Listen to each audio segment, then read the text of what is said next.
নমস্কার, আমি আয়ুষ দেবনাথ তুলাকোনা পঞ্চায়েত টিলা এসবি স্কুলের একজন সপ্তম শ্রেণীর ছাত্র।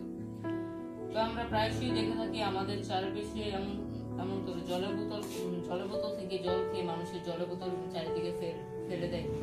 সেই জলের বোতলটাকে নিয়ে আমরা এরকম গাছ লাগাতে পারি। তো আপনারা দেখছেন আমরা কেমন গাছ লেগেছি। এরকম জলের বোতলটিকে মাঝখান দিয়ে কেটে এই জলের বোতলটিকে উল্টো করে তার মধ্যে মাটি দিয়ে আমরা একটি মানি প্লান্ট লাগিয়েছি। আপনারা যে কোনো প্লান্ট লাগাতে পারেন, ইনডোর প্লান্ট।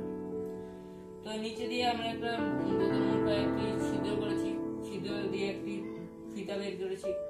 যখনই মাটিতে জলের কমি হয় তখন গাছটি নিজে থেকেই জলকে শোষণ করে, আবার যখন বেশি হয়েছে তখন আবার জলটি নিচের দিকে এসে। তো এরকম আপনি বানালে আপনার ঘরও সুন্দর হবে। আবার যদি আপনাকে মনে হয় কি এটা আমার সুন্দর লাগছে, তখন আপনি এটার ভিতরে রঙ করতে পারেন। তো এই যে আপনার ঘরও সুন্দর হচ্ছে, ডেকোরেশন হচ্ছে, আবার পরিবেশও দূষণ হচ্ছে।